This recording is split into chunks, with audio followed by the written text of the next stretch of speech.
وقت یہ ہے کہ اصل نماز یہی ہے، یہ سورہ فاتحہ۔ چنانچہ میں آپ کو حدیث سنا رہا ہوں جو صحیح بخاری میں بھی ہے، صحیح مسلم میں بھی ہے، جامع ترمذی میں بھی ہے، سنن ابی داؤد میں بھی ہے، سنن نسائی میں بھی ہے، اور بہت سی کتابوں میں موجود۔ اور یہ عن عبادہ بن صامت رضی اللہ تعالی عنہ، حضرت عبادہ بن صامت سے مرفوعا کہ حضور نے فرمایا لا صلاۃ لمن لم یقرأ بفاتحۃ الکتاب، اس شخص کی کوئی نماز نہیں ہے جس نے کہ سورہ فاتحہ کی تلاوت نہیں کی۔ اب اس سے ہمارے ہاں ایک بڑا اختلاف پیدا ہوا، وہ نوٹ کر لیجیے۔ ایک رائے یہ ہے آپ اگر علیحدہ نماز پڑھ رہے تو ظاہر بات ہے کہ آپ کو ہر رکعت میں خود پڑھنی ہے سورہ فاتحہ۔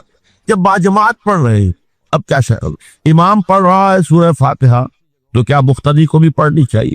اس حدیث میں جو الفاظ کی شدت ہے اس کی بنا پر رجحان یہ ہوتا ہے کہ یقیناً اس صورت میں ہر شخص کو لا صلاۃ لمن لم یقرأ بفاتحۃ الکتاب، جس نے کہ فاتحہ کی تلاوت نہیں کی، قرات نہیں کی، اس کی کوئی نماز ہی نہیں ہے۔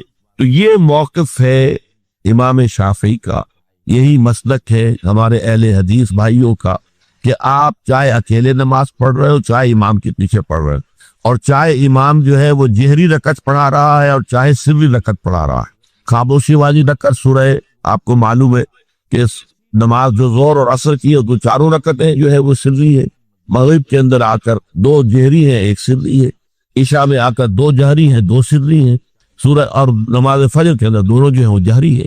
تو چاہے جہری ہو چاہے سری ہو، آپ کو بھی لازماً جو مقتدی ہے اسے بھی سورہ فاتحہ پڑھنی ہوگی۔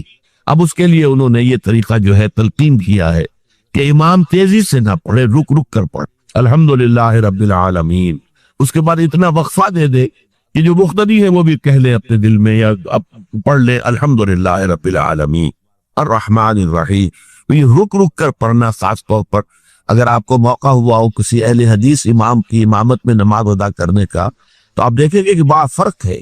ہمارے جو حنفی امام الحمدللہ رب العالمین الرحمن الرحیم مالک یوم الدین ایاک نعبد و ایاک نستعین، 4 آیتیں جو ہے وہ بھی ایک سانس میں پڑھ جائے گی، لیکن یہ کہ عام طور پر جو اہل حدیث حضرات ہیں وہ رک رک کر ٹھہر ٹھہر کر پڑھتے ہیں، ترتیل کے انداز میں پڑھتے ہیں۔ یا پھر دوسری شکل انہوں نے ایک اور کی، یہ آپ سعودی عرب میں جب کبھی نماز پڑھیں گے اور آپ پڑھی ہو آپ نے، تو وہاں آپ دیکھیں گے کہ امام جو ہے وہ سورہ فاتحہ پڑھنے کے بعد تو 1 منٹ جو ہے خاموش رہتا، تاکہ آپ اب جو مقتدی ہیں وہ اس وقفے میں وہ اب سورہ فاتحہ پڑھ لیں، پھر وہ قرات کرے گا، کوئی اور آیات اس نے شامل کرنی ہے تو بعد میں شروع کرے گا، درمیان میں وقفہ ہو۔ لیکن ایک مسلک یہ ہے، اور یہ مسلک جو ہے یہ در حقیقت قرآن مجید کی ایک آیت کے اوپر مبنی، سورہ اعراف کے آخر میں فرمایا گیا وَإِذَا قُرِئَ الْقُرْآنُ فَاسْتَمِعُوا لَهُ وَأَنصِتُوا، جب قرآن پڑھا جا رہا ہو تو توجہ سے اسے سنو، خود خاموش رہو۔ اب یہ قرآن مجید کی آیت ہے، اس کے بنا پر ایک رائے یہ ہے کہ آپ امام کے پیچھے سورہ فاتحہ نہیں پڑھیں، پڑھا جا رہا ہے سنو اس کو، خود خاموش رہو۔ اور اس کے لیے وہ دلیل دیتے ہیں کہ یہ شکل ایک وفد کی سی ہے، جیسے کسی بڑی شخصیت کے پاس اگر آپ کا کوئی وفد جاتا ہے، 8-10 افراد ہے، ان میں سپوکس مین ایک ہوتا ہے، وہ بات کرتا ہے، باقی سب لوگ موجود رہتے ہیں، سنتے ہیں۔ اسی طریقے سے امام جو ہے وہ گویا کہ آپ کا نمائندہ ہے، اور وہ پڑھ رہا ہے الحمدللہ رب العالمین الرحمن الرحیم مالک یوم الدین، تو امام کی قرات ہی آپ کی بھی قرات ہو گئی۔ گویا کہ اس آیت سے، اس حدیث سے اختلاف نہیں ہے، اس کی تعبیر سے اختلاف ہے کہ امام کا قرات کر لینا در حقیقت مقتدیوں کی طرف سے بھی قرات۔ اس میں جو حنفی مسلک ہے وہ بہت سخت ہے، اور وہ یہ ہے کہ چاہے سری نماز ہو اور چاہے جہری ہو، ہر کسی بھی حالت میں مقتدی جو ہے وہ سورہ فاتحہ نہیں پڑھے۔ اب اس میں ذرا سا سوال پیدا ہوتا ہے کہ جہری رکعت میں تو اس آیت کا اطلاق ہو جائے گا کہ وَإِذَا قُرِئَ الْقُرْآنُ فَاسْتَمِعُوا لَهُ وَأَنصِتُوا، سری میں تو اس آیت کا اطلاق نہیں ہوتا۔ بہرحال یہ مسلک ہے امام شافعی کا، ایک انتہا پر ہے، ہر صورت میں سری ہو یا جہری ہو آپ کو پڑھنی ہی پڑھنی ہے، اور امام ابو حنیفہ دوسری انتہا پر ہے کہ چاہے سری ہو چاہے جہری ہو کسی شکل میں نہیں پڑھ۔ امام مالک کا مسلک ہے درمیان میں، اور میں اس میں کوئی جھجک محسوس نہیں کرتا کہ میں آپ کے سامنے عرض کر دوں کہ میں اس پر عمل پیرا ہوں۔ وہ کیا ہے؟ جہری نماز میں خاموش رہو اور سنو، اس آیت کا اطلاق ہو جائے گا جب بلند آواز سے پڑھ رہا ہے امام تو پوری توجہ، فَاسْتَمِعُوا لَهُ، اپنی پوری توجہ کو اس کے سننے کے اوپر مرکوز کر دو اور خود خاموش رہو۔ سری رکعت میں البتہ جبکہ وہ بھی خاموشی سے پڑھ رہا تھا، آپ بھی خاموشی سے پڑھ. بہرحال ان چیزوں میں میں نے یہ سب کوئی بیان کیا ہے تو اس سے جو میرا مقصود ہے وہ یہ ہے کہ معلوم ہو جائے کہ اس میں کوئی بڑی بنیادی بات نہیں ہے. نہ یہ کہ جو حنفی ہیں وہ اس حدیث کا انکار کرتے ہوں کہ لا صلاۃ لمن لم یقرأ بفاتحۃ الکتاب، کیسے وہ انکار کریں گے؟ اور نہ ہی کوئی جو حنبلی ہے یا اہل حدیث ہے وہ قرآن کو اس آیت کا اختلاف سے جو ہے وہ اختلاف کر سکتا ہے کہ اذا قرئ القرآن فاستمعوا له وانصتوا. لیکن یہ کہ اس کے پھر اس سے جو احکام کا استنباط ہے اس میں اختلاف ہو جاتا ہے، تو اس کو نہیں سمجھنا چاہیے کہ یہ کوئی بہت بڑی اہمیت والی بات ہے. بات کہ جو فرض نماز ہے اصل اہمیت اس کی ہمارے ہاں عام طور پر مذہبی حلقوں میں اور خاص طور پر جو ذرا متصوفانہ انداز کے رنگ کے لوگ ہوتے ہیں وہ فرض کو تو بس ایسے ہی ادا کر لیتے ہیں جیسے بس اس کی کوئی اہمیت نہیں، بلکہ بعض لوگ وہ بھی ہیں کہ وہ فرض کو تب کر دیتے، نوافل پر سارا زور، صرف رات کی نماز پر زور دیا جا رہا ہے. فرض نمازوں یہ ہم نے دیکھے ہیں، ایسے لوگ بالفعل دیکھے. یہ تمام چیزیں جو ہے اس پھر راہ نبوت سے انسان کو ہٹا دینے والی. فرض کتنا فرض، نفل کتنا. نوافل کے بارے میں جو ہے شریعت سے ثابت ہے، وہ تہجد بھی نافلۃ لک حضور کے لیے تو لازم تھی، باقی کے لیے لازم نہیں ہے. جو قیام اللیل شروع میں تھا وہ لازم نہیں ہے. ہاں رمضان مبارک میں اس کی تشریق ہے، ترغیب ہے، وہ خاص ایک مہینہ ہے، اس میں دن میں کھانا پینا جو ہے وہ حرام کیا گیا، تو رات کو 2/3 رات یا 1/3 کم سے کم 1/3 رات جاگو اللہ کے قرآن کے ساتھ، اللہ کی کتاب کے ساتھ. تو یہ اصل میں جو توازن ہے یہ جو ہے بہت ضروری. ارأیت اذا صلیت الصلوات مکتوبات، حضور آپ نے دیکھا، غور فرمائیے کہ اگر میں جو فرض نمازیں ہیں وہ ادا کر دوں. اب مثلا ایک حدیث مجھے اور یاد آئی، فرض نماز کی اہمیت کو بیان کرنے کی حضور نے فرمایا جس شخص نے عشاء کی نماز بھی جماعت کے ساتھ ادا کی اور پھر فجر کی نماز بھی جماعت کے ساتھ ادا کی، اس کے لیے پوری رات کا قیام لکھ دیا جائے. فرض کی ہے اذا صلیت المکتوبات الصلوات المکتوبات وصمت رمضان، اور میں روزہ بھی رمضان کے روزے رکھ دو، باقی روزہ رکھنا آپ کی مرضی پر ہے، رکھے ٹھیک ہے، لیکن وہ جو لازم نہیں. نجات کے لیے لازم جو بیس لائن ہے وہ جو عبادات فرض، اس کے بعد جتنا آدمی اضافہ کر سکے. حالات تو بھی دیکھے، بعض حالات ایسے ہوں گے کہ اس میں اصل اہمیت جہاد کی ہو جائے گی، قتال کی ہو جائے گی. اب ایسا حال بھی ہو سکتا ہے کہ اسلامی نظام قائم ہے، اسلامی حکومت قائم ہے، نظام خلافت قائم ہے، تو اب قتال کا معاملہ جو وہ حکومت کے ذمہ ہے، حکومت انتظام کرے گی. اگر کہیں 10,000 آدمی چاہیے، 10,000 آدمی نکل آئے چل جانے کے لیے، تو باقی آرام سے گھر میں سوئیں یا نوافل پڑھے، ساری رات کھڑے رہے، ٹھیک ہے. یہ تقرب بالنوافل کا موقع ہوگا. لیکن اگر اللہ کا دین جو ہے وہ مغلوب ہے، پامال ہے، اسے پاؤں تلے رودا جا رہا ہے، شریعت کی دھجیاں بکھیری جا رہی ہیں، عوامر کا استہزاء ہو رہا ہے، اور جو منکرات ہیں ان کی تبلیغ ہو رہی ہے، اس وقت آدمی نوافل پہ لگا رہے، وہاں تو فرض ہو جائے گا. امر بالمعروف نہی عن المنکر، جہاد، اس کی جو بھی تقاضے ہو، اس وقت سارے تقاضے اس کو بیان کرنے کا موقع نہیں. اس اصل سے وہ اس فرض کو ترک کر کے نوافل میں لگیں گے، یہ نوافل کے اوپر دے مارے جائے. اس کو بہت زیادہ نمایاں کرنے کے لیے میں مثال دیتا ہوں. ذرا سوچئے، جب دامن احد میں معرکہ جاری تھا اور صحابہ کی جان پر بنی ہوئی تھی، خود حضور کی جان پر بنی ہوئی تھی، آپ کو معلوم ہے آپ زخمی ہوئے ہیں اور اتنا خون آپ کا بہہ گیا ہے کہ آپ بے ہوش ہو گئے ہیں اور خبر ہو گئی کہ آپ کا انتقال ہو گیا، شہید ہو گئے. اس وقت اگر کوئی شخص مسجد نبی میں بیٹھا ہوا درود کی تسبیح پڑھ رہا ہو یا کوئی اور نوافل ادا کر رہا ہو یا قرآن پڑھ رہا ہو، تو اس کے بارے میں کیا حکم آپ کا ہو؟ پکا منافق. حالانکہ کام تو وہ اچھے کر. درود کی کتنی فضیلت آئی ہے، اور نوافل ہے یا قرآن کا پڑھنے کا ایک ایک حرف کا 10 نیکیوں کا ثواب ہے. حق کے فوراً بعد والدین کے حق کا ذکر ہے. سورہ بقرہ کی آیت نمبر 83، اس میں بھی اللہ کے حق کے بعد والدین کا. سورہ نساء کی آیت نمبر 36، اللہ کے ساتھ شرک مت کرو، اللہ کی بندگی میں کسی کو شریک نہ ٹھہراؤ، والدین کے ساتھ حسن سلوک. سورہ انعام کا 19واں رکوع، توحید خداوندی کے فوراً بعد والدین کے ساتھ حسن سلوک. اسی طرح یہاں اور ایک مقام تو اور ہے جو ہم اپنے منتخب نصاب میں پڑھ چکے ہیں جہاں اس طرح بریکٹ کیا ہے اللہ نے انشکرنی ولی والدین، کرو شکر میرا اور اپنے والدین. اس میں نوٹ کر لیجئے چونکہ ادائے حقوق کا فلسفہ ہے، جیسا کہ میں تمہیدی جو گفتگو ہے اس میں عرض کر چکا ہوں. معاشرت کے اندر اصل شے دیکھنی ہے کہ کس کا کیا حق، وہ حق ادا کیے. اس میں ظاہر بات ہے کہ سب سے بڑا حق تو انسان پر اللہ کا ہے، خالق وہ، مالک وہ، رازق وہ، اور حقیقتاً رب بھی وہی ہے، پالنے والا وہی ہے. البتہ پالنے میں اللہ نے ذریعہ بنایا ہے والدین کو.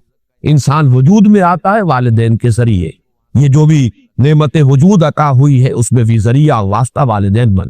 پھر جو ربوبیت ہے، پالنا پوسنا ہے، اس میں بھی اللہ کی ربوبیت کا سب سے بڑا ذریعہ، خاص طور پر اس وقت جب کہ انسان اپنے پاؤں پر کھڑا نہیں ہے، جیسے کہ آگے آ رہا ہے رب ارحمہما کما ربیانی صغیرا. اے رب، جب کہ میں بالکل چھوٹا سا تھا، مجھے تو اپنی ضرورتوں کا احساس بھی نہیں تھا، میں اپنی کسی ضرورت کا شعور بھی نہیں رکھتا تھا. انہوں نے میری کیئر کی ہے، مجھے پالا پوتا ہے، میری ضروریات فراہم، یہ میری تکلیف پر خود جاگتے رہے ہیں اور تڑپتے رہے، اپنا پیٹ کاٹا ہے اور مجھے کھلایا ہے. یہ سارا کام جو انہوں نے میرے ساتھ کیا، پروردگار ان کے احسانات کا بدلہ میں نہیں چکا سکتا، تجھے ہی سے درخواست کر رہا ہوں رب ارحمہما کما ربیانی صغیرا. تو معلوم ہوا کہ یہ در حقیقت اسلامی تمدن اور اسلامی معاشرت کا اصول کہ حقوق میں اللہ کے حق کے فوراً بعد بلکہ متصلاً بعد بریکٹ اللہ کے حق کے ساتھ والدین کا حق. یہاں بھی ذرا ایک فرق جو ہے وہ نوٹ کر لے. جہاں بات آئے گی اطاعت کی، اطاعت اللہ کے بعد رسول کی، والدین کی نہیں. والدین کی اطاعت تو مشروط ہوگی، لیکن اللہ کی اطاعت کے ساتھ بریکٹ اطاعت اطیعوا اللہ واطیعوا الرسول. سورہ تغابن میں بھی ہم پڑھتے ہیں فَإِن تَوَلَّيْتُمْ فَإِنَّمَا عَلَىٰ رَسُولِنَا الْبَلَاغُ الْمُبِينُ. اطاعت میں اللہ کے بعد فوراً اللہ کا رسول، محبت میں اللہ کے فوراً بعد اللہ کا رسول.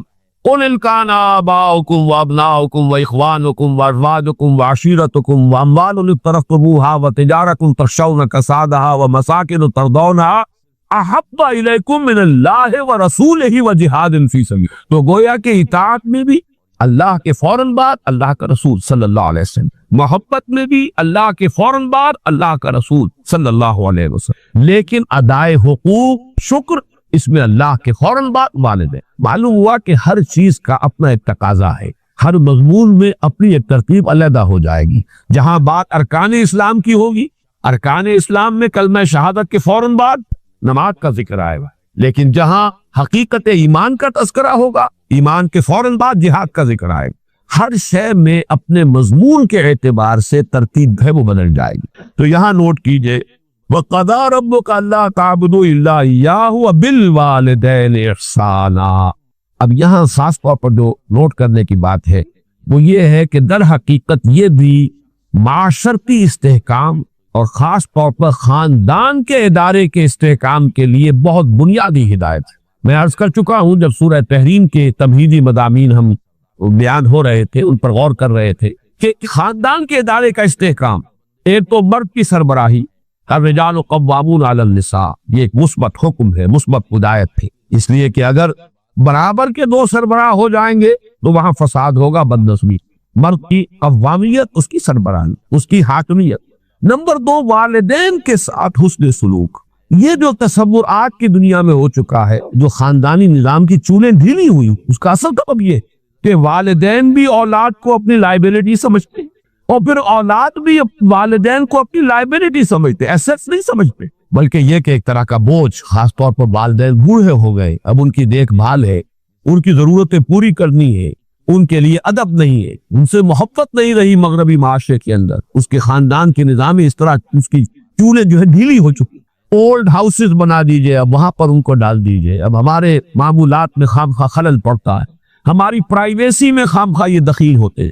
یہ جو کیفیت ہو چکی ہے در حقیقت یہ بھی گویا کہ اس معاشرے کے فساد اور اس تمدن کی جڑ کاٹ دینے والا. لہذا قرآن مجید نے، جیسا کہ میں اس سے پہلے عرض کر چکا ہوں، کہ جیسے یہ ہال ہے، اس کی لمبائی، چوڑائی، اونچائی، یہ 3 ڈائمنشنز ہیں. اسی طریقے سے خاندان کے ادارے کی پہلی ڈائمنشن رشتہ ازدواج ہے، ایک مرد اور ایک عورت کے مابین. یہاں سے تو خاندان کی بنیاد پڑی. اس کے استحکام کے لیے الرجال قوامون علی النساء، مرد جو ہے قوام ہے عورتوں. پھر جب ان کے ہاں اولاد ہوئی، اب سیکنڈ ڈائمنشن ایڈ ہو گئی. اب والدین اور اولاد کا رشتہ ہے، یہ رشتہ مستحکم ہے. اس رشتے کے ضمن میں ہم وہ مثبت اور منفی دونوں پہلو دیکھ چکے ہیں جو ہمارے اس منتخب نصاب میں آ چکے ہیں۔ سورہ تغابن والدین کو ہدایت کی گئی، ان من ازواجکم واولادکم عدو لکم فاعتبروا انما اموالکم واولادکم فتنہ۔ ایک طرف تو خود محتاط رہو ان کی محبت کی وجہ سے کہیں تم اپنی عاقبت برباد نہ کر بیٹھنا۔ ان کے لیے جو بھی کرنا ہے اچھے سے اچھا کرو، لیکن حلال کے دائرے کے اندر اللہ کے حقوق کو، اللہ کی حدود کو قائم رکھے۔ دوسری طرف مثبت حکم دیا گیا، یا ایھا الذین آمنوا قوا انفسکم واہلیکم نارا، اہل ایمان اپنے گھر والوں کو، اہل و عیال کو، اپنے آپ کو بھی، اپنے اہل و عیال کو بھی آگ سے بچاؤ۔ یہ تمہارا مثبت فرض ہے، یہ تمہاری مثبت ذمہ داری ہے۔ تمہیں یہ فرض ادا کرنا ہے کہ ان کو اچھی ان کی تربیت ہو، ان کو اللہ کی طرف، اللہ کے دین کی طرف ان کو رغبت دلاؤ تاکہ ان کی عاقبت سنورے اور وہ آخرت میں جہنم کے عذاب سے بچ سکے۔ اب یہاں جو ہے در حقیقت یہ دوسری ڈائمنشن آ رہی ہے کہ اگر والدین کا ادب، ان کا احترام معاشرے کے اندر یہ قدر موجود ہو تو پھر والدین بھی اپنے آپ کو پورے طور پر انویسٹ کر دیں گے اولاد کے اندر۔ لیکن اگر عام طور پر یہ نظر آ رہا ہو کہ اولاد تو والدین کی پرواہ نہیں کرتی، تو والدین بھی پھر فکر کریں گے، اپنی کمائی میں سے کچھ بچا کر رکھے، اپنے مستقبل کے لیے کچھ اہتمام کرے، وہ اپنے آپ کو پورے طور پر انویسٹ کرنے کے لیے تیار نہیں ہوگی۔ اور جیسا کہ آج کل آپ مغرب میں دیکھ رہے ہیں، خاص عمر ہوئی ہے لڑکے کو بھی گھر سے نکال دیا، جاؤ اب کھاؤ پیو کماؤ، یہاں تک کہ لڑکیوں کو نکال دیں، جاؤ اپنے پاؤں پر کھڑے۔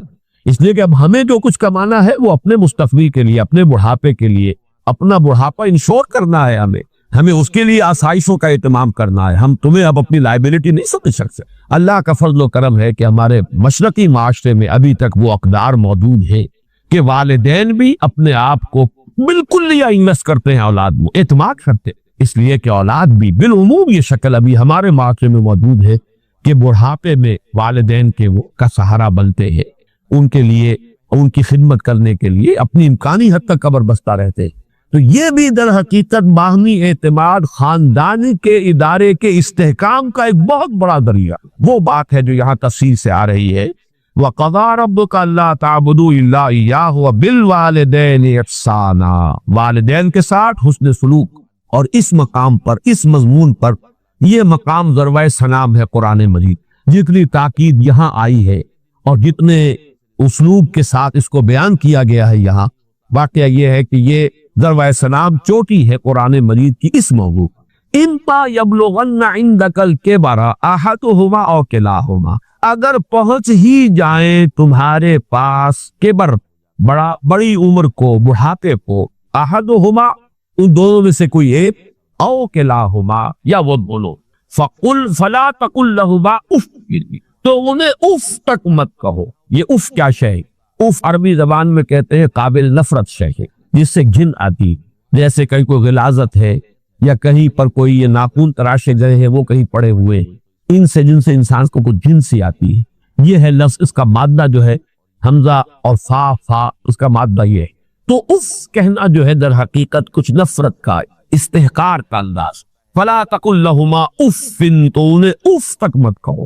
قرآن مجید میں یہ لفظ آیا ہے، ایک تو یہ کہ حضرت ابراہیم علیہ السلام نے کہا تھا اف لکم وما تعبدون، بڑی نفرت اور حقارت کے ساتھ اپنی قوم سے خطاب کر کے کہا تھا تمہارے لیے اور تمہارے معبودوں کے لیے تف ہے، تم پر بھی اور تمہارے معبودوں پر بھی، یعنی یہ کہ میں ان سب سے بری ہوں اور میرا ان سے کوئی کسی قسم کا کوئی تعلق نہیں۔ انی وجہت وجہی للذی فطر السماوات والارض حنیفا وما انا من المشرکین۔ اور یہی لفظ ایک مرتبہ آیا ہے سورہ احقاف کی آیت نمبر 17 میں کہ جو ناخلف اولاد ہوتی ہے وہ اپنے والدین سے جس طریقے سے مخاطب ہوتی ہے، اف لکما اتعداننی، کس کا کیا آپ ڈھکوسنے کی باتیں کر رہے ہیں؟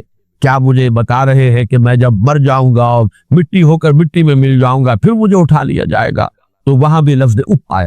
تو یہاں نوٹ کیجئے، فلا تقل لہما اف، انہیں اف تک نہ کسی معاملے میں کہیں انہیں یہ احساس، اس کو اصل مفہوم سمجھیے، ان کے احساسات مجروح نہ ہو، یہ ہمیں کوئی اپنے اوپر بوجھ سمجھ رہے ہیں یا یہ کہ ہم سے کسی درجے میں کوئی نفرت کر رہے ہیں، ہمیں اب کوئی بنظر استحقار دیکھ رہے ہیں۔ اولاد کی طرف سے یہ طرز عمل والدین کے لیے ظاہر بات ہے کہ نہایت ان کے جذبات کو مجروح کرنے والا ہوگا۔ فلا تقل لہما اف ولا تنہرہما، جھڑکو مت۔ یہ آگے بات مزید واضح ہو جائے گی۔ کبھی ایسا ہوتا ہے کہ بڑی عمر کو والدین پہنچ گئے ہیں، تو جیسے خود قرآن مجید میں سورہ حج میں بیان کیا گیا ارذل العمر، ایک بڑی عمر ایسی بھی ہوتی ہے کہ وہ جس کو ارذل عمر کہا گیا ہے، اور اس میں کہ لا یعلم من بعد علم شیئا، انسان کے حافظے میں، ذہن میں، سوچ میں وہ ترقی معکوس شروع ہو جاتی، بلکہ یہ کہ بچپن کی سی کچھ باتیں جو ہے وہ عود کر آتی ہیں، لوٹ کر آ جاتی ہیں، وہی عادتیں، وہی خواہشات۔ اس ظاہر بات ہے کہ اس وقت والدین کی